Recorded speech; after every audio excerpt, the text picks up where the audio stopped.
भक्तीच्या प्रांतामध्ये हरिभक्त भरपूर आहेत, पण भक्ती कशी करावी आणि भक्ती करत असताना कुणी जपजाप्य करतंय, कुणी तीर्थयात्रा करतं, कुणी दान धर्म करतं, कुणी कीर्तनाला येऊन बसतं, कुणी घरातच जपमाळ घेतं, समोर सिरियल चालू असते, हातात जपमाळ असते, ज्याची त्याची भक्ती. परवा एक आजीबाई म्हणली, लाव ग आई कुठे काय करते, हातामध्ये जपमाळ. ती संजना आली की रामकृष्ण हरी रामकृष्ण हरी रामकृष्ण हरी, अरुंधती आली की रामकृष्ण हरी रामकृष्ण हरी राम, असा जप चालतो. अशी भक्ती ज्याच्या त्याच्या सोयीनुसार आहे. माझं कुणाला काही म्हणणं नाही. गणपती आता येतील काही दिवसांवर, गणपती मंडळाची स्थापना होते, गणपती कुठेतरी कोपऱ्यात असतो, पण दिखावा जो काही असतो, देखावा फार तर मागे पत्त्यांचा डाव रंगेल. भक्ती जो तो ज्याच्या त्याच्या पद्धतीने करतो. पण प्रश्न असा आहे की भक्तीमध्ये नेमकं काय असलं पाहिजे, किंवा ती भक्ती करत असताना आपल्याला आवडते ती भक्ती करायची आहे की भगवंताच्या आवडीकरता भक्ती करायची आहे. एखाद्या मंडळाला जर गणपतीनं दृष्टांतच दिला असेल की बाबा रे, मला आपलं ते अथर्व शीर्ष नको, गणपती स्तोत्र नको, देवाची धर्माची गाणी नको, मला आपलं ते सारखं बाई वाड्यावर या ऐकवा, असा जर एखाद्या मंडळाला जर दृष्टांत दिलाच असेल तर काय सांगावं आपण, कुठे काय बोलणार. मला माझ्या मिरवणुकीला डीजे शिवाय माझी मिरवणूक करायची नाही असं जर बाप्पांनी सांगितलं असेल, पण मला सांगा, हा सगळा थिल्लरपणा भक्तीमध्ये आला. परिणामी भक्तीची व्यापक व्याख्या आम्ही विसरलो. संतांनी आम्हाला हरिभक्त होता यावं इथपर्यंत तयार केलं, भक्तीची परिसीमा काय असावी हे समजावून सांगितलं. आणि या सगळ्यामध्ये जो हरिभक्त या पदवीला पोहोचतो त्या भक्ताला काय काय प्राप्त होतं. बरं, हरिभक्त कुणाला म्हणायचं? जो विभक्त नाही तो भक्त म्हणाले. आज आम्ही सगळे विभक्त झालो आहोत, सगळे विभक्त. 92 कुळी, 96 कुळी, 98 कुळी, याच्यातच आम्ही इतके विभागलो की एक कधी दिसणार. म्हणून आमचा हिंदू धर्म बघा, सगळ्या धर्मांमध्ये आमचा हिंदू धर्म श्रेष्ठ आहे, सनातन वैदिक धर्म आहे. हे जरी असलं तरी संत्र्यासारखा दिसायला वरून दिसतोय, पण फोडल्यानंतर आतून प्रत्येक फोडी वेगळ्या आहेत. इतर पंथांचं बघा, टरबुजासारखा आहे हिरवागार, वरून आम्हाला विभाग दिसतायत, पण आतमध्ये फोडल्यानंतर सगळं एकसंध आहेत. त्यामुळे भक्तीची व्याख्या फक्त देवभक्ती इथपर्यंत सीमित न राहता ती देशभक्ती, धर्मभक्ती, राष्ट्रभक्ती इकडे जावी.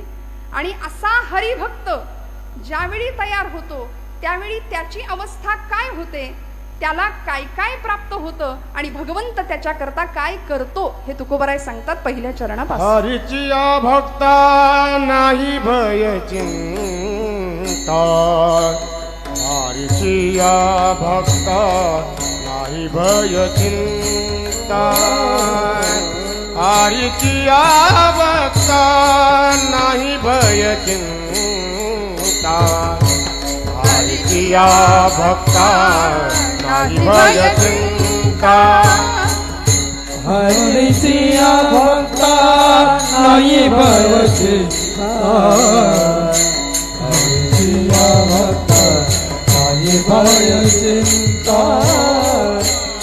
हरीची भक्ता नाही भय चिंता, हरीची भक्ता नाही भय चिंता, हरीची भक्ता नाही भव चिंता, हरीची भक्ता नाही भय चिंता,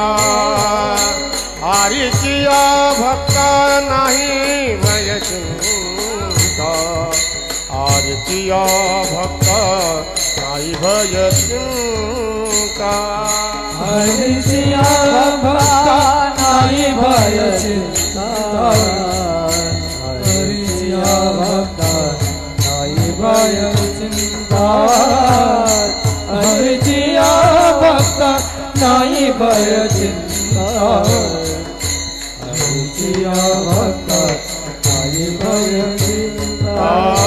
दुःख निवारिता नारायणा,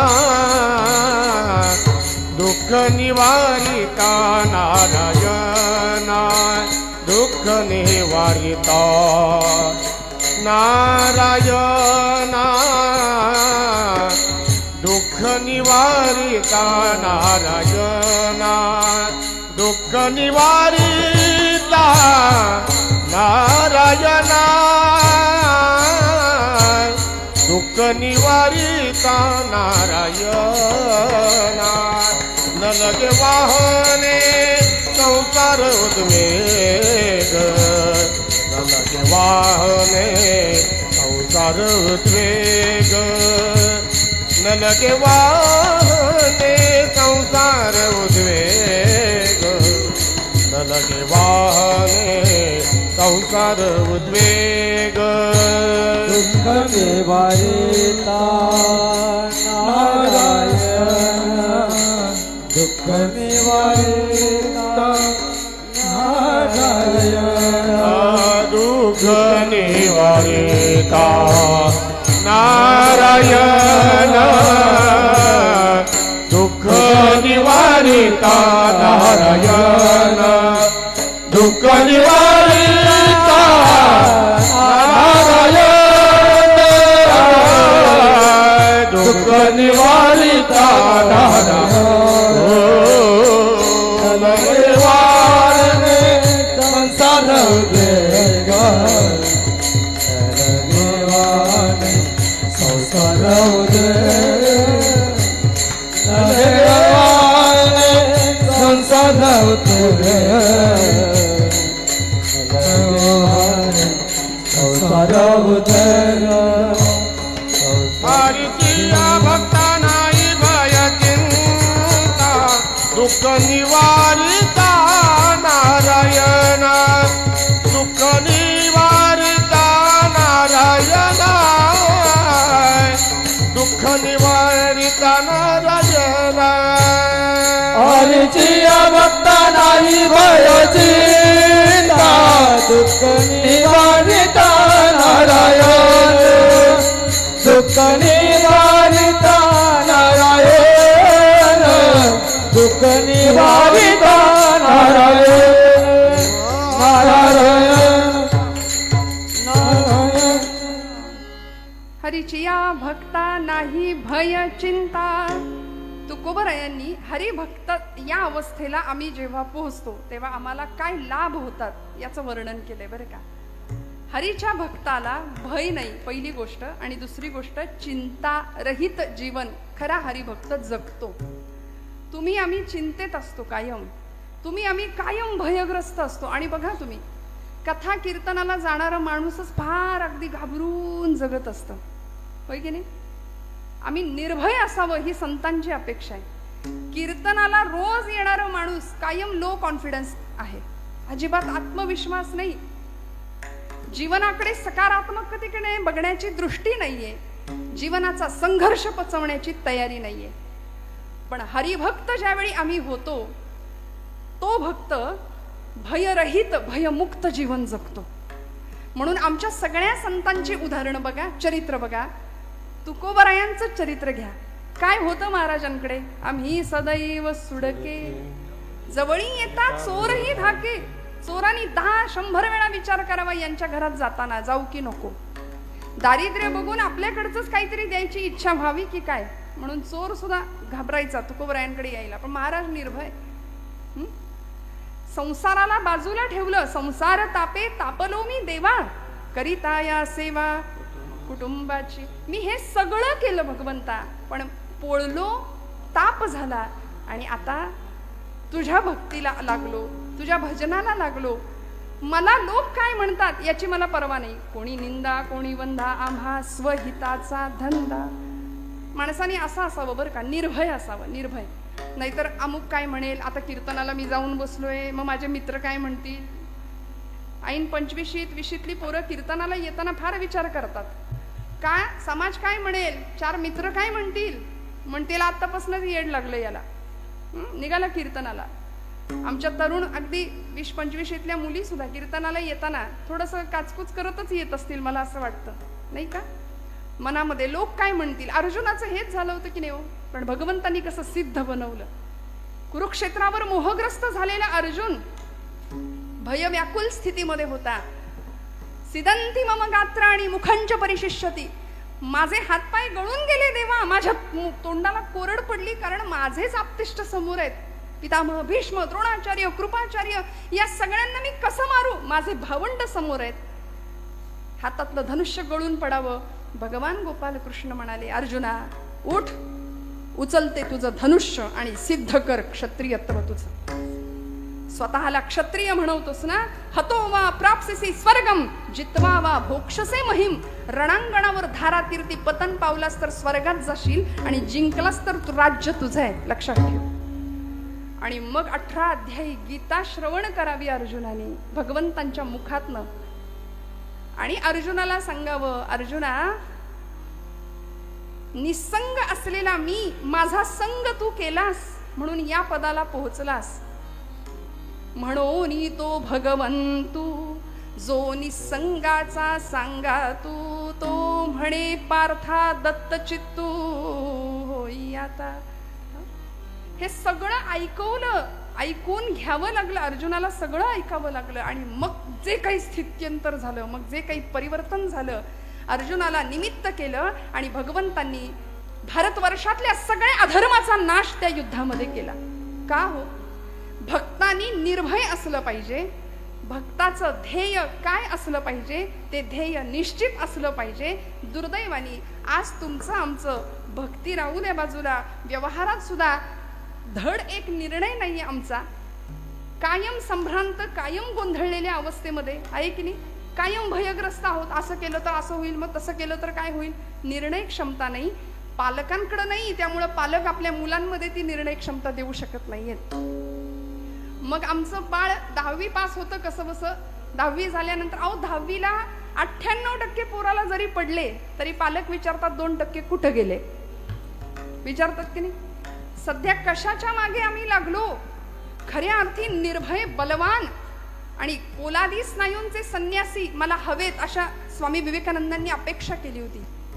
रामकृष्ण परमहंस म्हणायचे, मला निर्भय संन्यासी हवेत, तर भारतवर्षामध्ये मी काहीतरी बदल करू शकतो. आम्ही सतत भयग्रस्त आहोत, भीतीच्या वातावरणात आहोत. आजूबाजूला वातावरणही तसंच आहे. पण भक्त या पदाला आम्ही जेव्हा पोहोचतो, ती भक्ती ज्यावेळी फलद्रूप होते, त्यावेळी आमच्याकडे पहिला गुण येतो निर्भयता. का?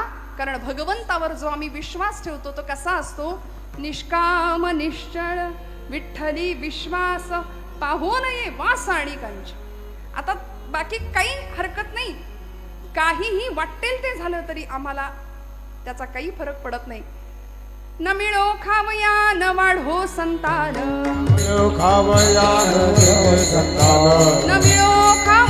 न वाढो संतान, परिहा नारायण कृपा करो,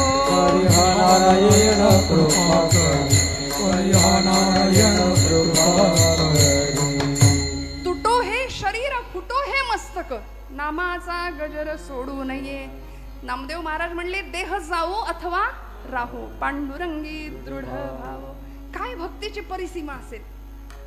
आमचा इतका भक्तीतला सगळा गोंधळ आहे की आम्ही उपास जरी केला तरी दिवसभर इतकं तोंड वाकडं असतं आमचं. भक्ती करताना सुद्धा आम्ही किती संशयाने भक्ती करतो बघा. आम्ही कसे निर्भय होणार, आम्ही कसे चिंतामुक्त होणार. देव आहे की नाही हेच आमच्या डोक्यातनं अजून गेलेलं नाहीये. पक्क ठाम खरंच आहे का देव, नाही तर एवढे उपास तापास करतोय ते वाया जायचं. कोरोनामध्ये लोकांनी घातलेल्या माळा काढल्या की नाही, का? शंका नव्हती. डॉक्टर म्हणले चांगलं चुंगलं खा, काढली माळ. का? खात्री नाही. संशयात्मा विनश्यती असं भगवान गोपाल कृष्ण गीतेमध्ये म्हणतात. मग आपण भक्त आहोत ना, मग आपण विभागलेले, विभक्त असता कामा नये. पक्का ठाम विश्वास पाहिजे. हरिभक्त या पदाला पोहोचायचं असेल. आमची भक्ती संशयाने ग्रासलेली आहे. एकाने मला विचारलं, आता श्रावण आलंय, रोज बेलाची पानं भगवंताला व्हावी म्हणतो, सुरुवात केली खरी पण शंकर पावला नाही तर. हे पुढचंच अजून सुरुवात पण नाही. आरंभ शूरहा असं म्हणतात आपल्याकडे त्याला. सुरुवात करायची, सुरुवात करतानाच आम्ही नकार इतका जीवनामध्ये भरवलाय. पावला नाही तर काय करायचं म्हटलं, जर तर राहू दे. नाही म्हणले मग देव बदलू का, हे आणि त्याच्यावर आमची उपासना भगवंताला बदलण्याकरता नाही मंडळी, स्वतःला बदलण्याकरता आहे. अंतर्बाह्य तुमच्या माझ्या जीवनामध्ये परिवर्तन व्हावं याकरता भक्ती आहे. म्हणून म्हणतात दुर्दैव जावं याकरता भक्ती नाही करायची, दुर्दैवाचे घाले सहन करण्याची शक्ती मिळावी याकरता भक्ती आहे. विठ्ठला विठ्ठला विठ्ठला विठ्ठला विठ्ठला विठ्ठला विठ्ठला. मग या पदाला आम्ही एकदा पोहोचलो, हरिभक्त या स्थितीला पोहोचल्यानंतर आम्ही निर्भय जीवन जगलो पाहिजे, निर्भयता आमच्याकडे आली पाहिजे. सध्या शास्त्रकारांनी वैराग्य शतक नावाचा एक ग्रंथ भर्तृहरींचा प्रसिद्ध आहे, त्याच्यामध्ये त्यांनी 9 प्रकारचे भय माणसाला जडतात जीवाला, त्याचं वर्णन केलंय. भोगे रोग भयम, कुलेच्युती भयम, वित्ते नृपालाद भयम, माने दैन्य भयम, गुणे खल भयम, रूपे जरायाद भयम, शास्त्रे वादी भयम, बले रिपु भयम, काये कृतांताद भयम, सर्वे वस्तु भयान्वितं भुवि नृणां वैराग्यमेवा भयम. काय सांगितलं? भोगे रोग भयम, 9 प्रकारची भय आहेत. माणूस कायम भयामध्ये घाबरलेला आहे. भोगी माणसाला, ज्याला सतत भोग हवे असतात, सुखाचे यशाचे अनेक प्रकारचे भोग मनुष्य इथे आल्यानंतर भोगतो, भोगी माणसाला रोगाची भीती आहे. शास्त्रकार म्हणाले भोगे रोग भयम, कुले च्युती भयम. कुलवान शीलवान जो माणूस असतो ना, कुळाचा ज्याला अहंकार असतो, तो च्युत होण्याची भीती असते, त्याला पदच्युत होण्याची भीती असते. आपण जरा काही वेडवाकडं वागलो तर लोक काय म्हणतील, लोक काय म्हणतील याचाच विचारात तो कायम असतो. भोगे रोग भयम, कुलेच्युती भयम, वित्ते नृपालाद भयम. वित्त म्हणजे पैसा. म्हणाले कशाची भीती असते हो? ज्याच्याकडे भरपूर पैसा आहे त्याला राजाची भीती. हे पूर्वीच्या काळचं, पण आता सोपं सांगू का, इन्कम टॅक्स वाल्यांची फार भीती असते. वित्ते नृपालाद भयम, माने दैन्य भयम. मानी माणसाला दीनतेची भीती आहे. जो स्वतःचा मान सन्मान जपण्यामध्येच गुंतलेला असतो ना, तो लोक काय म्हणतील, 100पैकी 99 माणसं त्याला चांगलं म्हणतात, पण एक माणूस वाईट म्हणत असेल तर त्याचं सगळं लक्ष त्या माणसाकडे असतं की हा माणूस मला वाईट म्हणतोय. आणि खरं सांगू का, जग चांगलं म्हणतं, शेजारी कधीच चांगले म्हणत नाहीत. म्हणतात का? म्हणून निंदकाचे घर असावे आपल्याकडे म्हण आहे की नाही. पण आपल्या सगळ्यांना चांगले शेजारी भेटले असतील अशी आशा करते बरं का. त्यामुळे जगाने कितीही कुणी काही म्हटलं तरी मानी माणूस दीनतेचं भय बाळगून असतो. माने दैन्य भयम, गुणे खल भयम. गुणवान माणसाला शत्रूची भीती असते. रूपे जरायाद भयम. रूपवान माणूस असतो की नाही त्याला म्हातारपणाचं भय असतं. हे माझं म्हणणं नाही, वैराग्य शतकातला श्लोक आहे भर्तृहरींचा, शास्त्रकार सांगतायत. रूपवान माणसाला जरा म्हणजे म्हातारपणाचं भय आहे. म्हणून तर जगामध्ये आत्ता परवाच तो रेशो सांगितला बघा कुठेतरी, भारतामध्ये 60 लाख नुसती सलून आहेत. म्हणजे सौंदर्य प्रसाधनासाठी जे काही उत्पन्न भारतामध्ये जातंय किंवा लोक त्या गोष्टीकडे जितकं लक्ष देत आहेत. रूपे जराया भयम. रूपवान माणसाला म्हातारपणाचं भय आहे. पण हे अंतिम आहे की नाही सत्य. 25व्या वर्षी जी देहाची अवस्था आहे ती 75व्या वर्षी असेल का? मान्य करावं माणसानी. आम्ही कीर्तनामध्ये बऱ्याचदा नारदीय कीर्तन, आता तुम्हाला माहिती आहे मी मागच्या वेळी नारदीय कीर्तन इथं केलं होतं. मग ते उत्सव असा असतो की सलग कीर्तन एकाच ठिकाणी असतात. मग मी एके ठिकाणी असं म्हटलं, मला राणी लक्ष्मीचं चरित्र सांगायचं होतं, झाशीच्या राणीचं. म्हटलं तरुण मंडळी जरा समोर पाहिजेत. पण मी असं म्हटलं की उद्या जरा काळे केस अपेक्षित आहेत, आज सगळेच पांढरे केस आहेत. माणसं एवढी हुशार, दुसऱ्या दिवशी सगळे डाय करून आले, हेअर डाय. सगळ्यांनी केस रंगवले. आम्ही जागच्या जागी डाय व्हायची वेळ आली. परिणाम रूपे जरायात भयम. वर्ण तिकीट पाठवले, भगवंतांनी निरोप दिलाय की बाबा झाला तुझा उत्तर रंग सुरू, आयुष्याचा उत्तरार्ध सुरू झाला 40 नंतर. मान्य करावं माणसाने. पण नाही, रूपे जरायात भयम, शास्त्रे वादी भयम. शास्त्रवान शास्त्रपंडित निपुण माणसाला वादाचं भय असतं. गुणे खल भयम. गुणवान माणसाला शत्रूचं भय आहे. काये कृतांता भयम. आणि शरीराला मृत्यूचं भय आहे. किती घाबरू नये बघा आम्ही. शरीर मृत्यूने भयभीत आहे. आता येईल का उद्या येईल. कोरोनाच्या काळात आपल्याला सगळं मृत्यू असा गिरट्या घालत होता आमच्या आजूबाजूला. आमची माणसं कितीतरी गेली है की नाही. शरीराला मृत्यूचं भय आहे. काये कृतांतात भयम. पण उपजेते नाशे नाशिले पुनरपी दिसे हे घटिका यंत्र जैसे परिभ्रमेगा. जर माऊली म्हणते तर आम्ही हे मान्य करावं आणि निर्भय राहावं. म्हणून तर तुकोबारायांना मरणाचा सोहळा करता आला. तुम्हाला मला करता येत नाही. तुम्ही आम्ही आपण म्हणू मरणाचा कुठे सोहळा असतो का? पण महाराज म्हणतात आपुले मरण पाहिले म्या डोळा. धन्य तो सोहळा अनुपम्य. सोहळा केला. मरणा हाती सुटली काया असं तुकोबराय म्हणतात. का हो? कारण निर्भय झाले. निर्भय अवस्था प्राप्त झाली. तुम्हाला मला ती अवस्था प्राप्त व्हावी म्हणून हरिभक्ताची लक्षणं आणि भक्ताचे लाभ तुकोबराय सांगतायत. बघा तुम्ही कुठल्याही गोष्टीच्या बाबतीत आम्ही एखादी गोष्ट करायला गेलो तर आपण पहिला प्रश्न विचारतो मग मी हे केलं तर त्याने मला काय मिळेल. हे मी केलं तर मग काय होईल, मला काय मिळेल, प्राप्ती काय, लाभ. सध्या मनुष्य सगळ्यातनं लाभ बघतो. बरोबर ना? सगळ्या गोष्टीतून आपल्याला काय मिळेल, फायदा काय मिळेल. तुकोबरायांना आमच्या सगळ्यांची ही मनोवृत्ती माहिती आहे. म्हणून म्हणले भक्ती करा, हरिभक्त व्हा, तुम्हाला काय काय मिळेल. मोठीच्या मोठी यादी सांगितली या अभंगामध्ये. पहिली गोष्ट निर्भयता तर आहेच आहे. आणि अशी निर्भयता होती म्हणून अनेक हरिभक्त भक्तीच्या प्रांतामध्ये यशस्वी झाले. नवे पांडुरंगाला आपल्या उपास्य देवतेला आपलंसं केलं. आमची राधाराणी असेल, मीराबाई असतील, कान्होपत्रा असतील, जनाबाई असतील. जनाबाईंना तर सुळावर चढवण्याची शिक्षा सुनावली गेली नव्ह, पण निर्भय होत्या. पांडुरंगाला जाब विचारायच्या, अरे बिठ्या बिठ्या मूळ मायेच्या कारट्या. पुढचं फार वाईट बोलल्या, तिथे नाही बोलू शकत. जनाबाई का हो? हक्क होता परमेश्वरावरती. आणि जो खरी भक्ती करतो त्याचा प्रेमळ हक्क भगवंतावर असतो. तुम्ही आम्ही हक्क नाही दाखवू शकत कारण आम्ही लबाड भक्त सगळे. आमची भक्ती म्हणजे फक्त दाखवण्यापुरती. खरं सांगू, ब्रह्मचैतन्य गोंदवलेकर महाराज म्हणतात की आपली भक्ती अशी असली पाहिजे की आपल्या घरच्यांना सुद्धा कळलं नाही पाहिजे आपला परमार्थ. इतका लपून परमार्थ पाहिजे. आपल्या शेजारच्याला सुद्धा कळलं नाही पाहिजे. आम्ही मात्र सगळीकडे दाखवत आमचा परमार्थ करतो. जनाबाईंचा परमार्थ असा होता, दळिता कांडिता तुझं गायी ना अनंता. जात्यावर दळायला बसावं आणि पांडुरंगाला बोलवावं. दिशा उजळल्या गेला कोंबडा अरहून.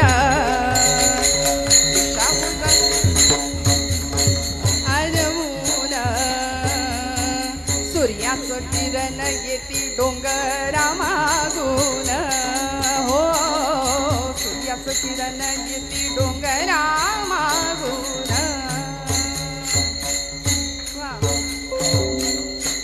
जनाई बैसली जात्यावरी दळायाला. पांडुरंग सखा येई तिच्या गमदतीला. घरच्या पिठाची घालू भाकर पती देवा. ही गोडी अमृताची पांडुरंगा वाटे हेवा. भगवंतानी धावत यावं. जनाबाईंनी सांगावं, पांडुरंगा सख्या ये रे, हाक मारावी. आणि भगवंतानी धावत यावं. जने जने आलो ग. जनी मांडते दळाणा, नाम ओठी घोळते. भारी जड हे जाते तुझी या विना. पांडुरंगा, संसाराचा ताप झालाय, संसाराचा उद्वेग झालाय. संसार म्हणजे ज्या संसारामध्ये आम्ही सुखाची अपेक्षा करतो तो संसार दुःखमुळे एवढ्यावरच थांबू नका. संसारच दुःख आहे. विठ्ठल विठ्ठल.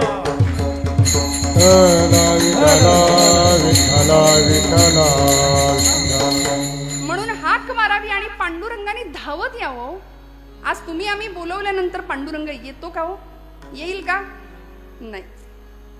ब्रह्मचैतन्य महाराज म्हणायचे, माझ्या रामाकडं तुम्ही 2 पावलं चाला, माझा राम तुमच्याकरता 20 पावलं चालत येईल.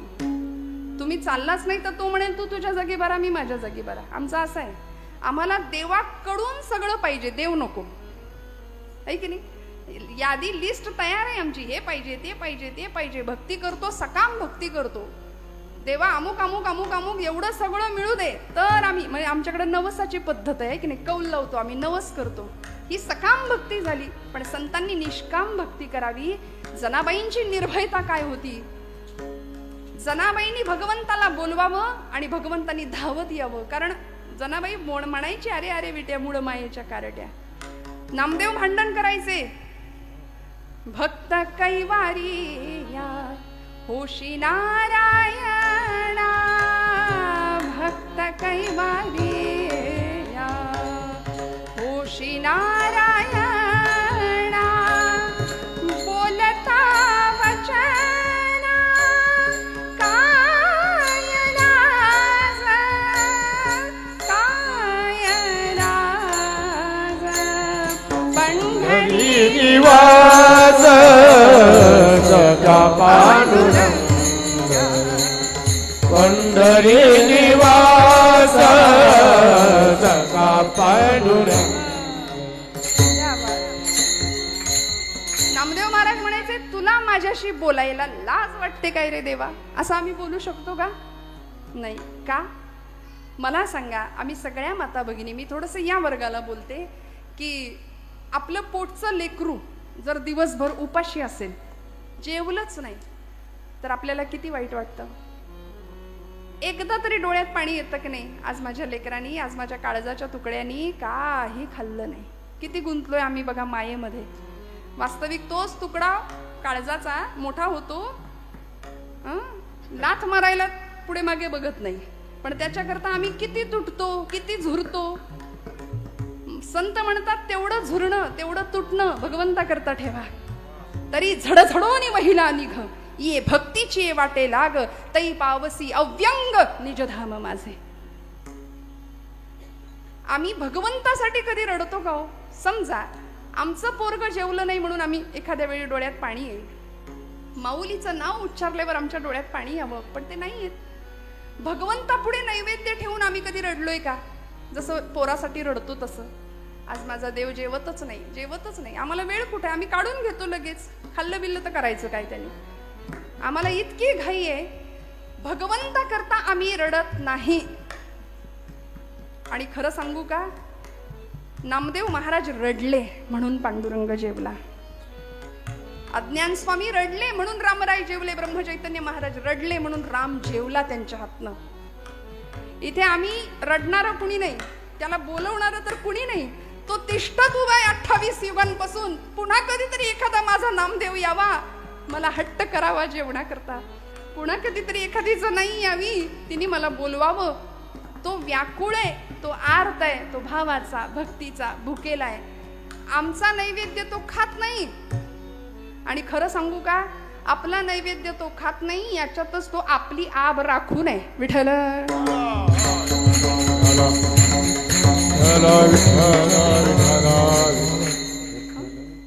आहे की नाही? भगवंत आपला नैवेद्य खात नाही हे बरं आहे एका अर्थी. त्यांनी जर खायला सुरुवात केली तर अनंत हस्ते कमलावराने, देता किती घेशील दो कराने, नेईल जेव्हा ते तू क्या करानी, किती रक्षसी मग दो कराने. इतकं दिलंय त्यांनी, आणि ते सगळं जर काढून घ्यायला लागला तर मग काही आपलं खरं नाही. जनाबाईंनी आर्ततेने भगवंताला बोलवावं आणि भगवंतांनी सांगावं, मीही होतो एकला, करमेना मुळी मला जने. जने मलाही नाही करमत ग, आरसा मला गे दिधला, तुझे याद ठेला. पांडुरंगा सख्या आलास का रे? हात तुझा लागला रे, जात झालं हलक हलक, दारी आलं अमृत पिक, तुझी याद ठेला. पांडुरंगाने सांगावं, जने काय सांगू, मीही होतो एकला, करमेना मुळी मला. आणि असा संवाद भगवंताचा जनाईचा चालावा. आपल्या सगळ्यांना कथा माहितीये, मी काही वेगळं सांगत नाहीये. एखादी कथा जर सांगायला लागली ना, लोक म्हणतात ऐकलंय, माहितीये, परत काय. हे स्वतःला सॉफिस्टिकेटेड समजणारी माणसं बरं का, कीर्तनातली. श्रद्धा नाही, भाव नाही, व्यवहारातलं मोठे पण इथं सुद्धा जपणारी काही मंडळी असतात, पण आपल्यापैकी तसं नाहीये कुणी, याची मला जाणीव आहे. त्यावेळी प्रत्येक वेळी आमचा भाव जागृत होतो, आम्ही तिथं पोहोचतो. जनाबाईंचा भाव काय असेल एका क्षणापुरतं का होईना आम्हाला जाणवतं. आणि ज्यावेळी पांडुरंगाने दळायला सुरुवात करावी, भगवंताला सांगावं जनाईनी, पांडुरंगा तुला सवय नाही बाबा, कंबर बिंबर दुखेल.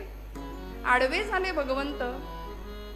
गळ्यातला रत्नहार काढून टाकला, थंडी होती म्हणून जनाबाईनं आपलं कांबळं टाकावं. इकडे पहाड झाली, भूपाळीचे स्वर कानावर पडले. सगळे पुजारी म्हणतायत भूपाळी आणि लक्ष हाराकडं. विषयात बडबडलेली माणसं याहून दुसरं काय करणार. सगळी बडबड गडबड सुरू झाली. सगळे विकारग्रस्त आम्ही माणसं, आम्ही सगळं याकडेच लक्ष देतो. बघा तुम्ही, ताबडतोब जनाईवर आळ घेतला गेला, तिला पकडलं गेलं. आपली कथा पुढची सगळी माहिती आहे तुम्हाला. जनाबाईंना सुळावर द्यायचं ठरलं आणि सुळावर जाताना जनाबाईंनी पांडुरंगाला जाब विचारावा, भगवंता दळिता कांडिता तुझं गायीन अनंता म्हणून प्रत्येक काम करताना तुला आठवलं, तुझं स्मरण केलं. कुठल्याही कामामध्ये प्रत्येक श्वासाला मी तुझं नाम घेतलं. पांडुरंगा, हा दोष मला लागावा अशी जर तुझी इच्छा असेल तर ठीक, तुला हवं तसं होईल.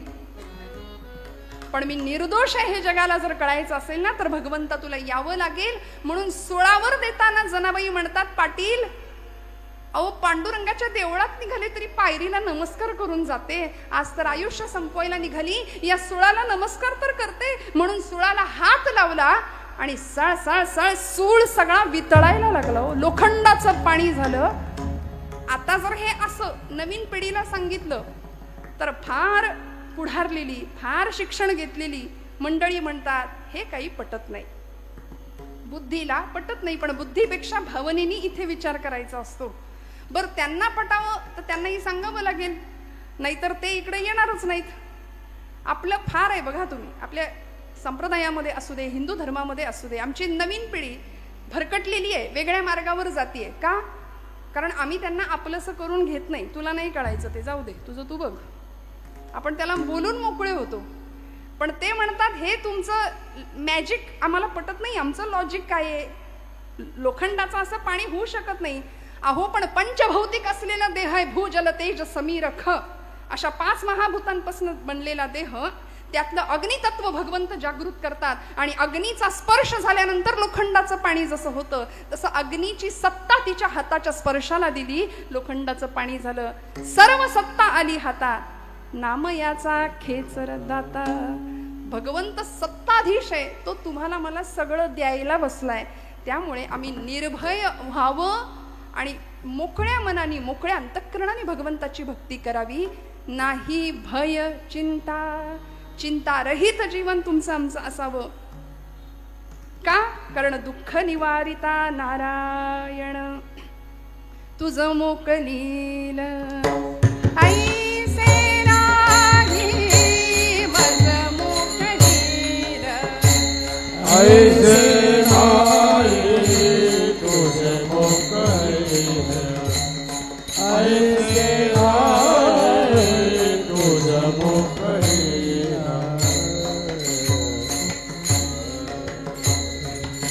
सकल जीवांचा करीतो सांभाळ, मज मोकलील ऐसे नाही, मज मोकलील ऐसे नाही. सकल जीवांचा करीतो सांभाळ, तुझ मोकलील, तुझ मोकलील ऐसे नाही, ऐसे नाही. चिंतारहित असावं, सकल जीवांचा करीतो सांभाळ, तुझं मोकलील ऐसे नाही. का बरं आपल्याला सोडेल? कारण तो कसा आहे, दुःख निवारिता नारायण तुकोबराय म्हणतात.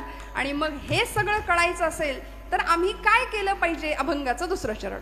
न लगे वाहने संसार उद्वेग, न लगे वाहने संसार उद्वेग, ताल वाजवा.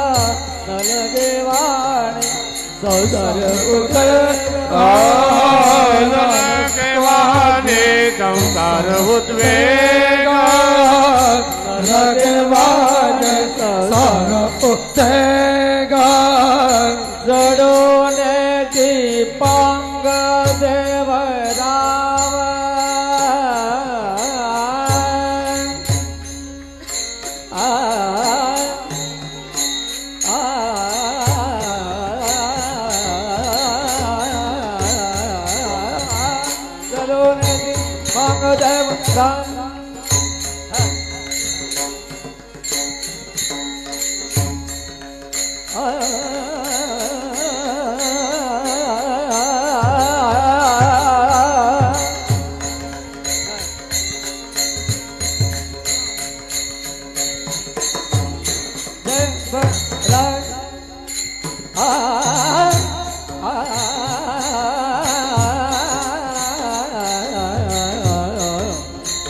जलोन पांग देवराज देवराय देवराय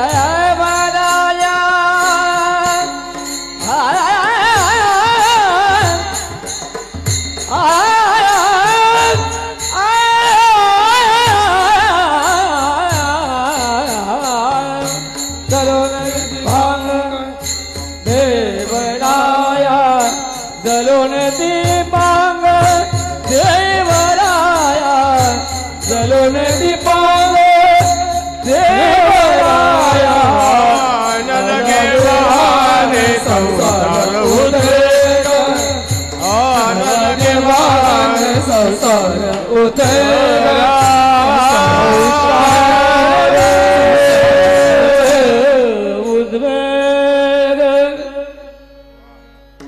नलगे वाहणे संसार उद्वेग जडोने दीपांग देवराव. तुकोबरायांनी सांगितलंय भगवंतावर एकदा विश्वास ठेवला की नाही की संसारातला उद्वेग करायची गरज नाही. नलगे वाहणे संसार उद्वेग जडोने दीपांग देवराव. भगवंत उसणं शिल्लक ठेवत नाही. कर्ज ऋण भगवंत सगळं फेडतो, व्याजासहित फेडतो. काय दिलं हो सुदाम्यानी? मुठभर पोहे दिले. ऋण तरी मुठभर पोहे, त्याच्या व्याजात हे मनगरी ती. व्याज म्हणून सुवर्ण नगरी दिली. मग म्हणाले मुद्दलाचं काय झालं? मुद्दलात मुक्ती देणे ही कोण्या साहुकारीची रीत. मुद्दल म्हणून मुक्ती देऊन टाकली सुदाम्याला. भगवंत सगळं फेडतो. दरबारामध्ये दुःशासनाने केसांना धरलं होतं, फरफटत आणलं होतं. दयेची याचना करत होती आमची द्रौपदी माता. कितीतरी अर्जव करत होती, विनवण्या करत होती, भीक मागत होती रक्षणाची. द्रोणाचार्य, कृपाचार्य, अश्वत्थामा, पितामह, भीष्म, एकापेक्षा एक बलाढ्य महारथी पांडव प्रतापी होते. पण तरी सुद्धा नाही कोणी धावलं लज्जा रक्षणासाठी. दोन्ही हात सोडून हात उंचावले आणि भगवंताला सांगितलं, हे भगवंता, हे माधवा, हे अनंता, हे मधुसूदना, धाव म्हणून. आणि भगवंतानी सगळं ऋण जडोने दीपांग देवरावा. नाही सोडलं, नाही ठेवलं, सगळं फेडून टाकलं. एका चिंधीचं ऋण सहस्त्रपटींनी वस्त्र पुरवलं द्रौपदीला त्या परिस्थितीमध्ये. आज आम्ही भगवंताचे भक्त म्हणवतो, वारसदार म्हणवतो, स्वतःला हरिभक्त म्हणवून घेतो. पण भगवंताचे हे गुण सुद्धा तुमच्या माझ्यात आले पाहिजेत याचा विचार आम्ही करत नाही. महाराज म्हणले नलके वाहणे संसार उद्वेग. ज्या संसाराला तुम्ही आपलं आपलं आपलं कवटाळून बसलाय तो संसार वास्तविक तुमचा नाही. ते सगळं इथं राहायचंय. आम्ही असे बांधावर उभे राहतो आणि येणाऱ्या पाहुण्याला सांगतो, ते झाड दिसतंय का, तो डोंगर दिसतोय, तिथपर्यंत सगळं माझं. ती वसुंधरा माता, ती धरणी माता हसते तुमच्यावरती, म्हणते याचा पणजा सुद्धा हेच म्हणायचा, याचा आजा सुद्धा हेच म्हणायचा. हे सगळं अहंता आणि ममता या दोन गोष्टी अत्यंत घातक आहेत. मी आणि माझं. यामुळे संसाराचा उद्वेग झाला. संसाराला आम्ही आपलं म्हणून बसलं. दुःखमय असलेला संसार फक्त दुःखाला कारण ठरला आणि आम्ही दुःखी झालो. वास्तविक जो प्रपंच आपला आहे त्या प्रपंचामध्ये सुख आहे का हो? गेले दोन पती पत्नी 65-70 वर्षाचं वय होतं. आजीचं वय 65 आणि 70चे एक वयोवृद्ध आजोबा. कुठे गेले? कोर्टात गेले. वकिलाला म्हणाले घटस्फोट पाहिजे. वकील म्हणले आता थोड्यासाठी कशाला? झालं ना तुमचं आयुष्य, संपत आले, एवढे दिवस एकत्र राहिला आणि म्हातारा बाबा आता तुम्ही घटस्फोट का मागताय? नाही म्हणाले, ही म्हातारी काही सुखाने जगू देत नाही. म्हणजे संसार इतका केला तरी सुद्धा प्रपंचामध्ये सुख नाही. नाही म्हणे तरी सुद्धा मला सांगा घटस्फोट का मागताय? आता किती दिवस राहिले, छान मजेत घालवा, छान एकत्र गुण्या गोविंदांनी संसार करा, उरलेला जो काही आहे तो. नाही म्हणाले, पहिल्या दिवसापासून हिने मला त्रास दिलाय. म्हणाले वकील म्हणले काय त्रास दिलाय? अहो मिळेल हातात वस्तू, जे भांड मिळेल, लाटणं असू दे, उलटणं काय असेल ते फेकून मारते म्हणले मला. मग म्हणले इतके वर्ष सहन केलं तुम्ही, सहन नाही केलं, आता नेम लागायला लागलाय म्हणले. विठ्ठल विठ्ठल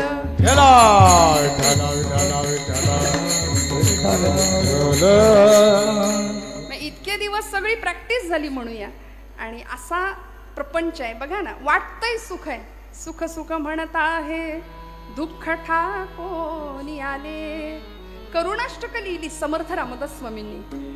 त्यांनी असं सांगितलं, विषयजनित सुखे सौख्य होणार नाही, तुझ विण रघुनाथा वोखटे सर्व काही.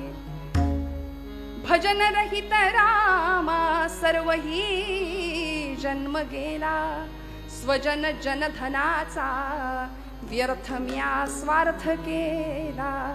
रघुपती मती माझी आपुलीशी करावी, सकळ त्यजुनी भावे कास तुझी धरावी.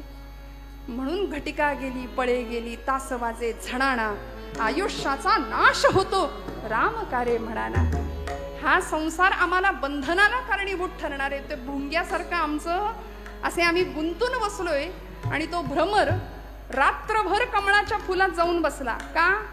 आता उजाडेल मग उजाडेल. त्या कमळानी पाकळी मिटली. एरवी लाकूड पोखरणारा भुंगा पाकळी कातरू शकला नाही. मनात आलं असतं तर पटकन बाहेर पडता आलं असतं, पण तिथे बंधनात, संसार प्रेम बंधनात अडकला. आमचं असंच होतं. म्हणून महाराज म्हणले, नलगे वाहणे संसार उद्वेग, जडोने दीपांग देवराव. बर परमार्थासाठी आवश्यक असलेल्या 2 गोष्टी. अभंगाचं 3रं चरण. असो द्यावा धीर सदा समाधान, द्यावा धीर सदा समाधान, असो द्यावा धीर सदा समाधान, असो द्यावा धीर सदा समाधान. असो द्यावा धीर सदा समाधान, द्यावा धीर सदा असो द्यावा धीर सदा समाधान, असो द्यावा धीर सदा समाधान. आहे नारायण जावारे, आहे नारायण जावाले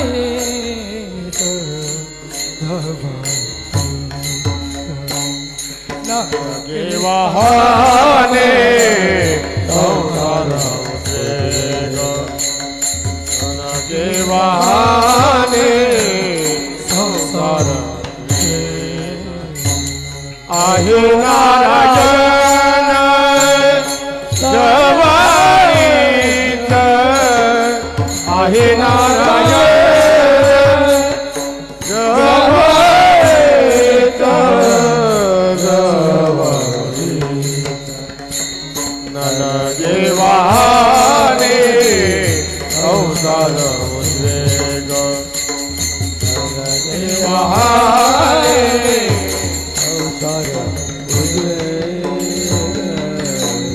उद्वेग. असो द्यावा धीर सदा समाधान. महाराज आश्वासक शब्द वापरतात. आहे नारायण जवळीच. तुलसीदासजी म्हणतात, चीटी के पाव में घुघरू बजे, वो भी नाद श्री रघुनाथ सुने. एवढं त्याचं आमच्याकडे लक्ष आहे. पण आम्ही बेभानपणे आयुष्य जगतोय.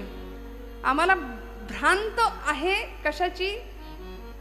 सुख कसं मिळेल, संपत्ती कशी कमवता येईल. सध्या सगळ्या जगाची भूक एक आहे, सत्ता, संपत्ती, पैसा, श्रीमंती. मेलेल्याच्या टाळूवरचं लोणी सुद्धा ओरबाडून घेण्याची वृत्ती समाजामध्ये आपण आज पाहतोय. पण असो द्यावा धीर सदा समाधान. महाराजांनी 2 शब्द महत्वाचे वापरले परमार्थासाठी आवश्यक. धीर. आणि ते परमार्थातच नाही, तो व्यवहारात सुद्धा महत्वाचा आहे. बरं, धीर. आज तुम्ही आम्ही सगळे अधीर आहोत. जीवनामध्ये शांतता नाही, समाधान नाही, स्वास्थ्य नाही. सगळं आहे पण समाधान नाही. 50 लाखाचा मोबाईल, टीव्ही सगळं आहे घरामध्ये. पोरांकडे गाड्या मस्त, अगदी त्या शिवजयंतीला पुंगळ्या काढून फिरवतात. जगाचं काही बेफिकीर, जगाचं भानच नाही हो आम्हाला.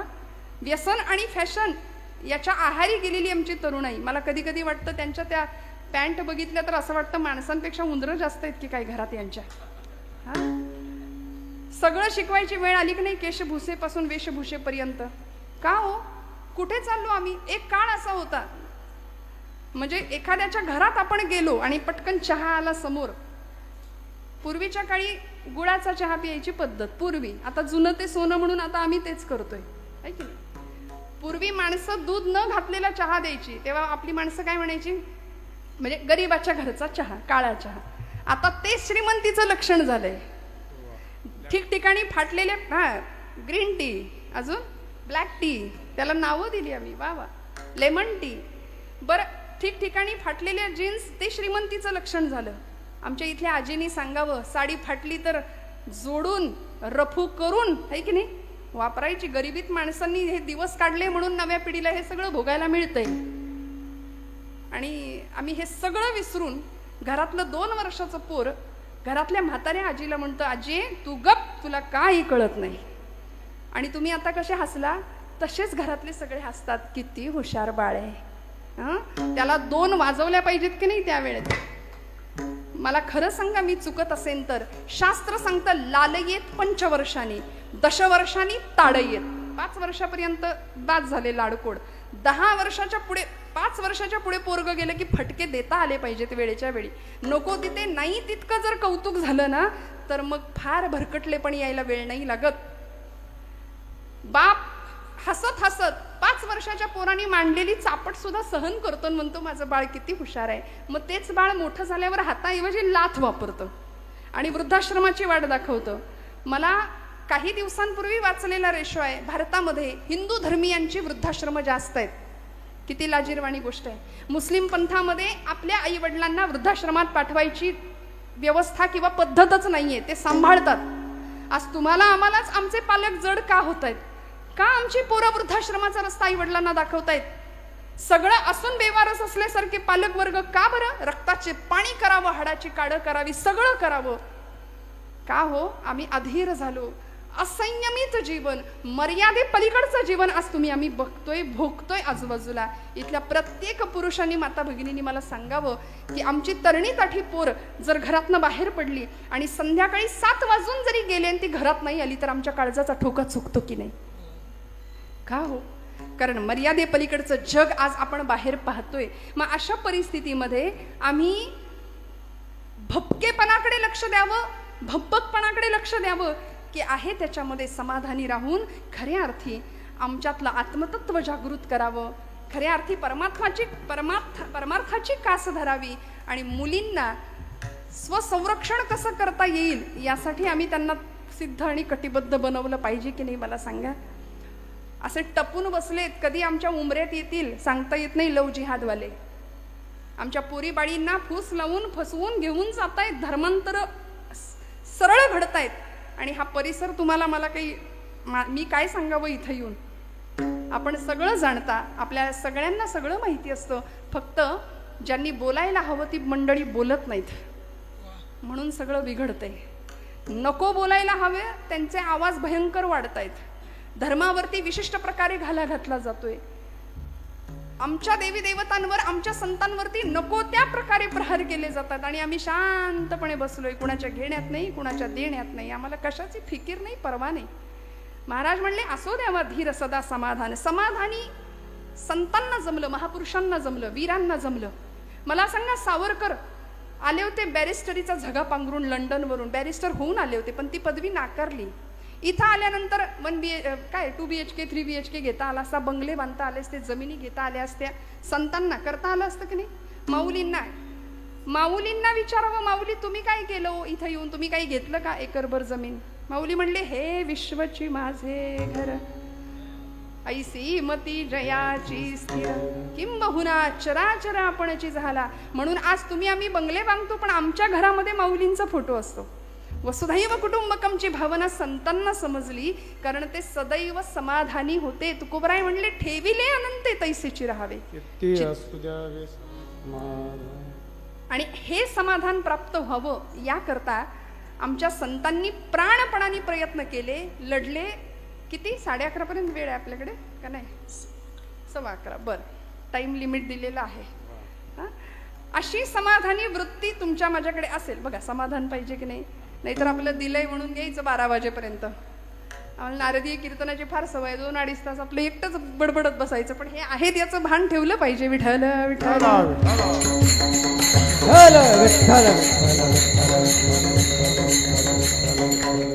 आहे नारायण जवळीचं. म्हणून बघा तुम्ही, देशभक्त असू दे, देवभक्त असू दे, या सगळ्यांनी भगवंताचं अधिष्ठान समोर ठेवलं.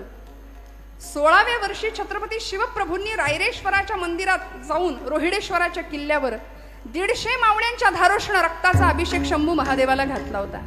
का? सामर्थ्य आहे चळवळीचे, जो जो करील दयाचे, परंतु तेथे भगवंताचे अधिष्ठान पाहिजे. स्वतःसाठी उत्तम जगता आलं असतं, पण नाही. भक्त या पदाला, मग तो मातृभक्त असू दे, देशभक्त असू दे, देवभक्त असू दे.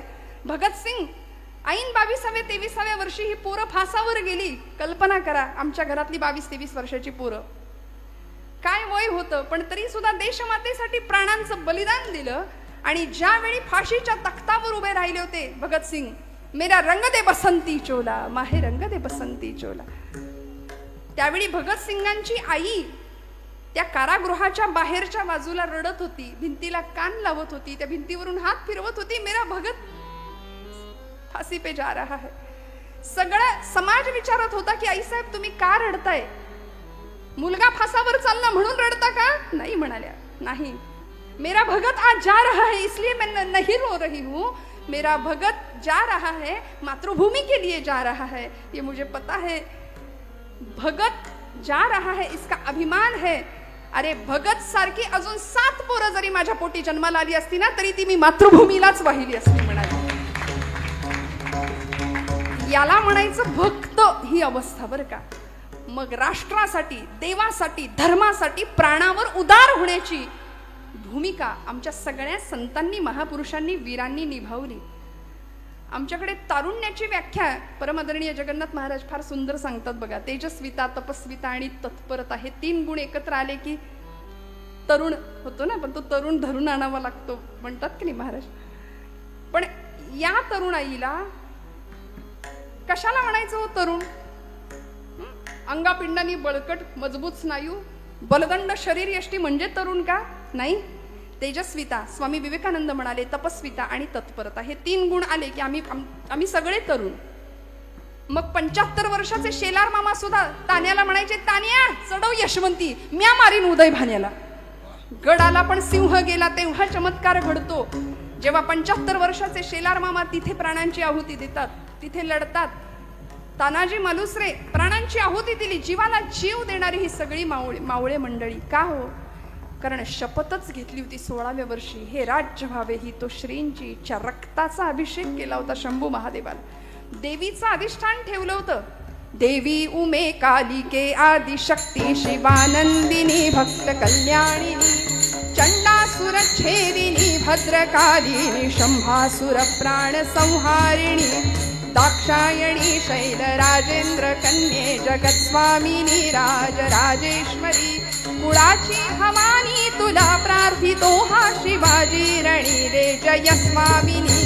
देवी उमे कालिके आदिशक्ती शिवानंदिनी भक्त कल्याणिनी चंडासुर छेदिनी भद्रकालिनी शंभासुर प्राण संहारिणी.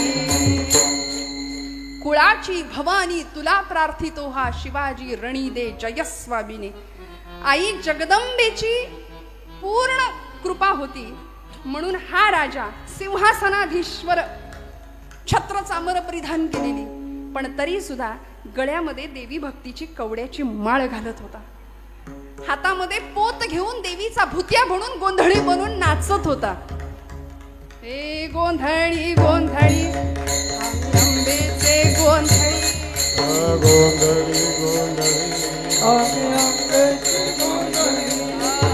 गोंधळी गोंधळी आम्ही अंबेचे गोंधळी गोंधळी गोंधळी आम्ही अंबेचे गोंधळी. आमचा घालावा गोंधळ वासुदेव हरिनाम संबळ. आमचा घालावा गोंधळ वाजो हरिनामे संबळ. जिथं विठूचं राऊळ तिथं संतांचा गोंधळ. जिथं विठूचं राऊळ तिथं संतांचा गोंधळ. गोंधळी गोंधळी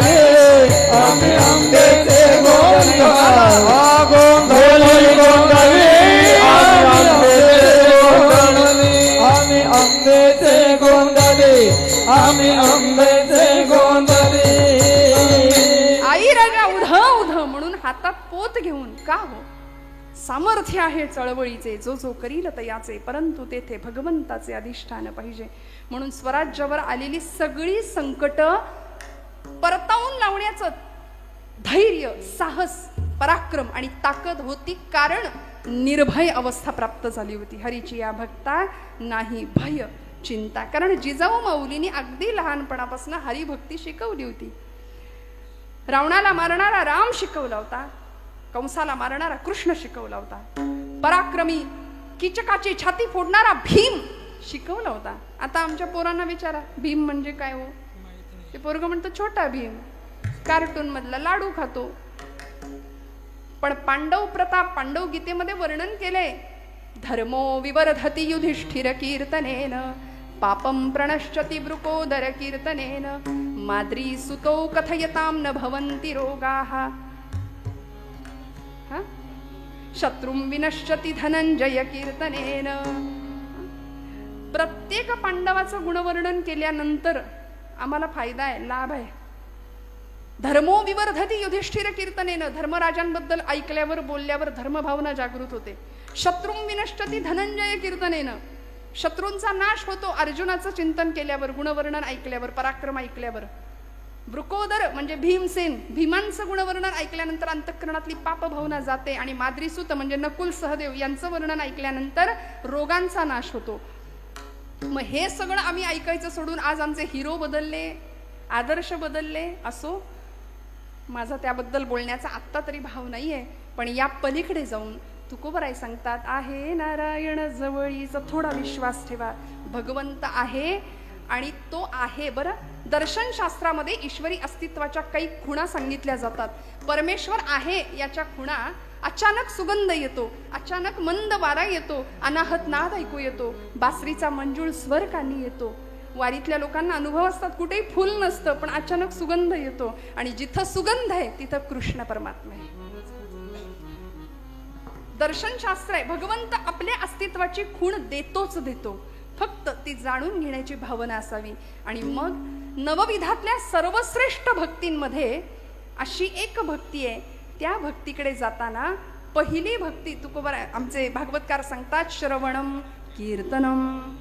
आणि या कीर्तन भक्तीमध्ये असलेली नाम साधन ही भक्ती, ती आम्हाला नित्य निखळ परमानंद दिल्याशिवाय राहणार नाही. म्हणून हाताने टाळी, मुखाने नाम. विठोबा जय जय विठोबार कुमार, जय विठोबार कुमार, जय विठोबार कुमार, जय विठोबार कुमार, कुमार कुमार, जय विठोबार कुमार, जय विठोबार कुमार, जय विठोबार कुमार, कुमार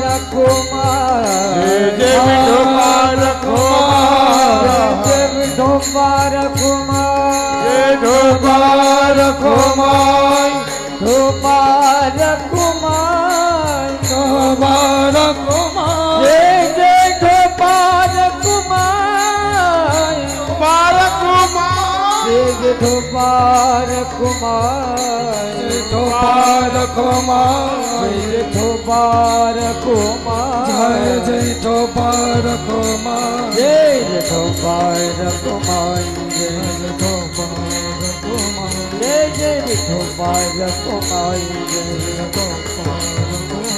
जय जय विठोबार कुमार, विठोबार कुमार, जय गोपाल कुमार, जय विठोबार कुमार, विठोबार कुमार, जय जय गोपाल कुमार, विठोबार कुमार, जय विठोबार कुमार, गोपाल कुमार, जय जय गोपाल कुमार, विठोबार कुमार, जय विठोबार कुमार, हरि जय जय हरि जय जय हरि जय जय हरि जय जय हरि हरि हरि हरि हरि हरि जय जय हरि हरि हरि हरि हरि जय जय हरि हरि हरि हरि जय जय हरि हरि हरी हरी जय जय विठोबा रखुमाई विठोबा रखुमाई हरी जय जय हरी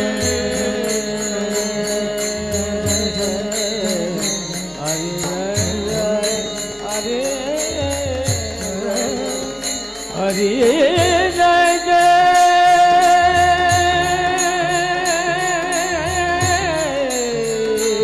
हरि जय जय जय जय जय जय तोबा रखुमा जय जय तोबा रखुमा जय जय तोबा रखुमाई जय जय तोबा रखुमा जय तोबा रखुमाई जय तोबा रखुमा जय जय तोबा रखुमाई जय तोबा रखुमा जय जय विठोबा रखुमाई जय तोबा रखुमा जय जय तोबा रखुमाई जय तोबा रखुमा जय जय तोबा रखुमाई जय तोबा रखुमा जय जय तोबा रखुमाई जय जय तोबा रखुमा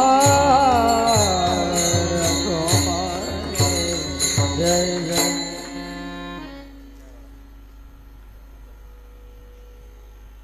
वडघर मधल्या सगळ्याच लोकांचा उत्साह, कीर्तनावरचं प्रेम आणि संतोष भाऊंचं नियोजन आयोजन सर्वच अप्रतिम आहे, यात शंका नाही. आपल्या सगळ्यांचा भाव. पण खरं सांगू का, वक्ता, वक्तृत्व, वक्तव्य आणि व्यक्तिमत्व, कीर्तनकाराच्या वक्ता, वक्तृत्व, वक्तव्य आणि व्यक्तिमत्व यातलं वक्तव्य फक्त घ्यावं, बाकी सगळं सोडून द्यावं. कारण कीर्तनकार येतील जातील आणि ही गादी अनंत काळापासून आहे, अनादी कालापासून चालत आलेली ही परंपरा, आणि या उज्ज्वल परंपरेचे आम्ही पायिक आहोत. आशीर्वाद रूपाने आपल्या सगळ्यांचं प्रेम मिळतंय, यामध्ये मी स्वतःला खूप भाग्यवान समजते. तुकोबरायांच्या या अभंगावर चिंतन करत असताना, अभंग गोड आहे, 4 चरणांचा आहे. हरीची या भक्ता नाही भय चिंता, दुःख निवारिता नारायण, न लगे वाहणे संसार उद्वेग, जडो नेदी पांग देवराव, असो द्यावा धीर सदा समाधान, आहे नारायण जवळीच, न लगे वाहणे संसार उद्वेग, जडो नेदी पांग देवराव. भागवतामध्ये नवविधा भक्तीचा उल्लेख आहे. श्रीमद भागवत महापुराण या ग्रंथामध्ये कथा आहे, प्रल्हादानी आपल्या पित्याला म्हणजे हिरण्यकश्यपूला नवविधा भक्ती पटवून सांगितली. श्रवणं कीर्तनं विष्णु स्मरणं पादसेवनं अर्चनं वंदनं दास्यं सख्यं आत्मनिवेदनं. श्रवण भक्ती पहिली आहे. का हो? मूल जन्माला आल्यानंतर लगेच बोलायला सुरुवात करतं का?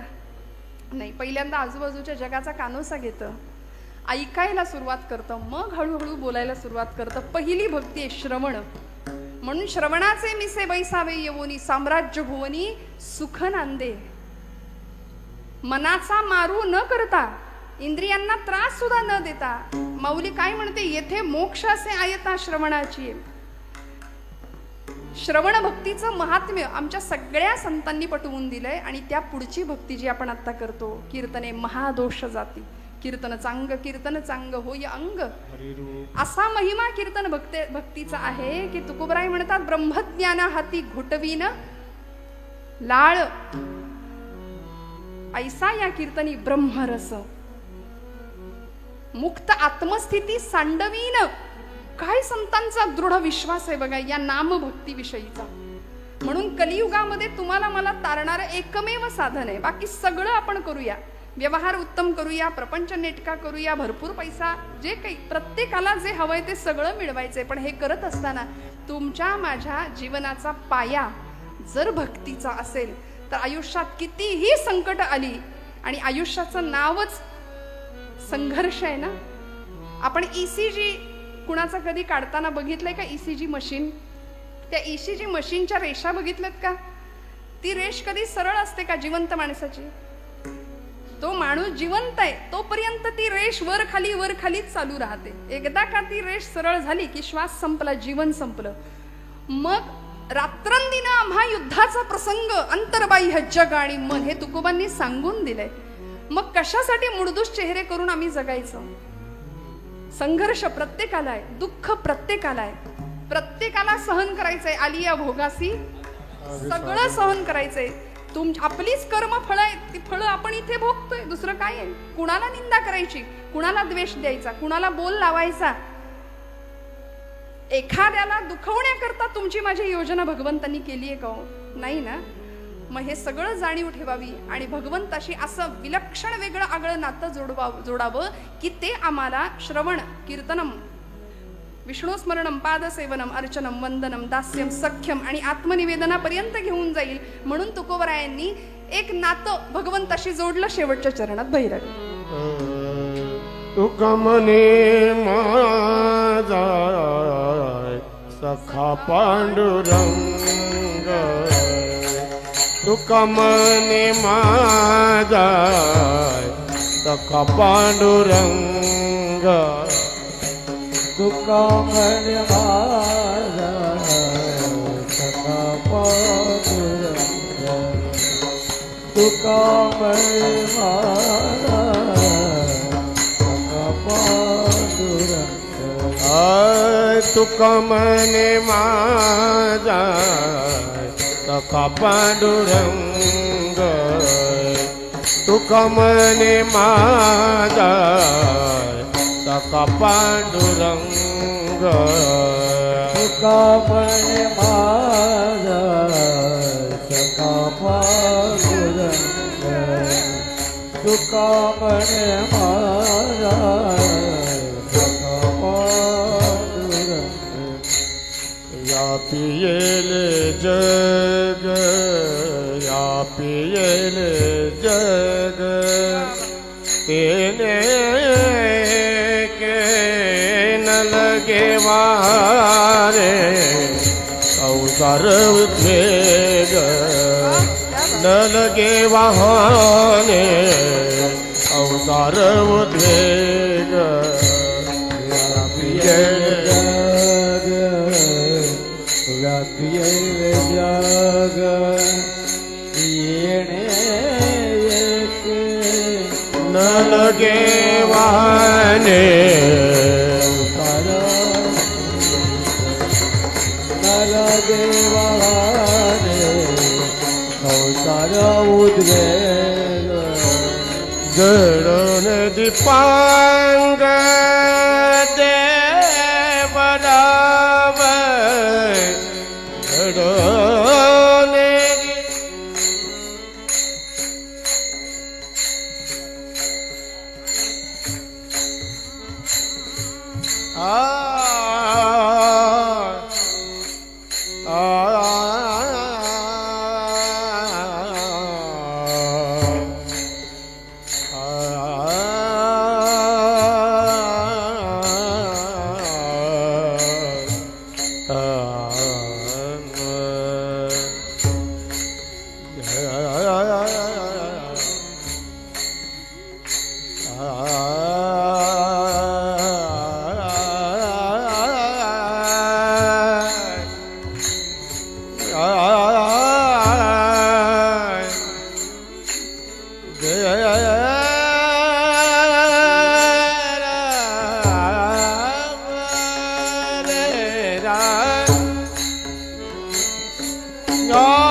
देवराव देवराव देवराव धरुणे दीपांग देवराव देवराव.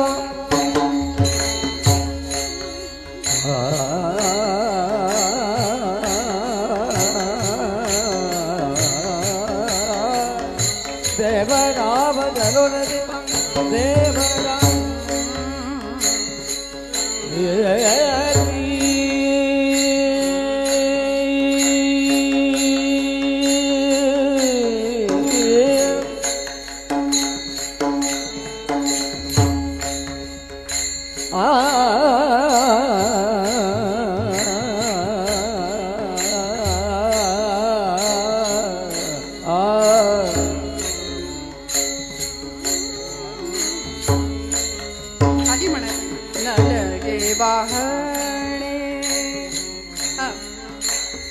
जडोले जडोले दीपांग देवराव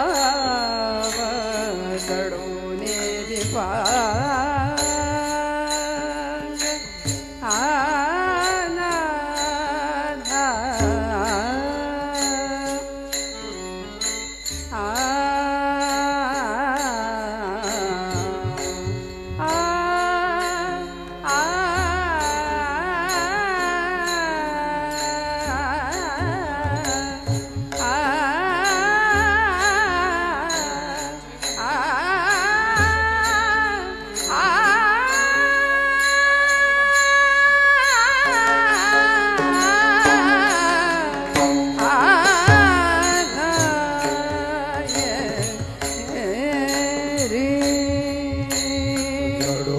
दीपांग जडोने दीपांग देवराव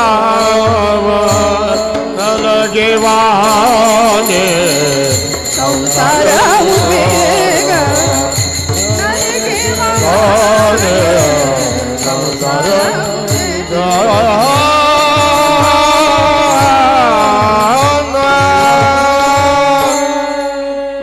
क्या बात टाळे बसवा एकदा जोरदार क्या बात बरं या मंडळींना विचारलं ना राग कुठला होता नाही माहिती म्हणतात हे इतकं विलक्षण आहे सगळ्यांचं बरं का संतोष भाऊ सुद्धा आता गाणं शिकतायत गेल्या 2 वर्षांपासून ना मला हो ना त्यामुळे यंदा दिसलेत ते माईक समोर गोरक्षनाथ महाराजांचं सुद्धा मोठेपण यातच आहे की यांना शास्त्र विचारलं त्यामागचं राग कुठला वादी संवादी काय वर्जस्वर कुठले काही माहिती नाही पण गळ्याची जात आणि भगवंतांनी दिलेला हा प्रसाद ती मंडळी ही सगळीच सुनील महाराज काय गोरक्षनाथ महाराज काय जपतायत प्राणपणाने आणि तोच भाव आहे की हा भगवंतांनी दिलेला प्रसाद आहे यामध्ये आपलं काही नाही परमादरणीय भानुदास महाराजांचाही तोच भाव आहे नादब्रह्माची अनेक वर्षांपासून सेवा करत आलेली ही मंडळी स्वरब्रह्माची सेवा करत असलेली ही मंडळी मनापासनं झालेली सेवा सगळ्यांच्या चरणी रुजू करते तुकोबरायांनी भगवंताशी नातं जोडलं सख्यत्वाचं जे अर्जुनाचं होतं हो ना भगवंताशी कुठलं तरी नातं जोडावं द्रौपदीनी नातं जोडलं कुंती आत्तेंनी नातं जोडलं मी म्हणते नाही कुठलं नातं जोडता आलं तरी तू देव मी भक्त ऐसे करी बस तुकोबरायांनी हेही नातं आम्हाला सांगितलंय अद्वैती तो माझे नाही समाधान ठेवून निराळा राही मज देव भक्तपण सुखाचा सोहळा भगवंता तू देव मी भक्त ऐसे करी नको ब्रह्मभाव नको आत्मस्थिती मला काही नको भगवंता तुझ्याशी नातं असं जोडू दे की जगात कुणीही प्रयत्न केला तरी ते तुटता कामा नये त्याला भगवद्गीतेमध्ये भगवंतांनी शब्द वापरलाय ममई मांशो जीवलोके जीवभूत सनातन मनःषष्ठ आणि इंद्रियाणी प्रकृती स्थानी करशती सनातन संबंध बस झालेली सेवा भगवंत चरणावर अर्पण करते बोलत असताना काही वेळ वाकडं गेलं असेल तर मोठ्या अंतःकरणाने क्षमा करा आपण सगळे ज्येष्ठ श्रेष्ठ श्रोतृवर्ग मनापासून सगळ्यांना हृदयस्थ परमात्म्याला नमस्कार करते आजच्या कीर्तनाचे संयोजक आयोजक सगळ्यांच्या चरणी कृतज्ञताभाव व्यक्त करते आणि सेवेला विराम देते ज्ञानेश्वरा महाराज ज्ञानेश्वर माऊली महाराज ज्ञानेश्वर माऊली विठ्ठल जय जय विठ्ठल जय विठ्ठल जय विठ्ठल जय जय विठ्ठल जय विठ्ठल जय जय बोलिलेले गोरे वेडुआ गोरे होतरे करा क्षमा पराध महाराज तुम्ही सिद्ध नाही उच्चारिला अधिकार म्या पुला करा क्षमा पराध महाराज तुम्ही सिद्ध का म्हणे ज्ञानेश्वरा राखा पाया वेगेंकरा करा क्षमा पराध महाराज तुम्ही सिद्ध रामकृष्ण हरी जय हरी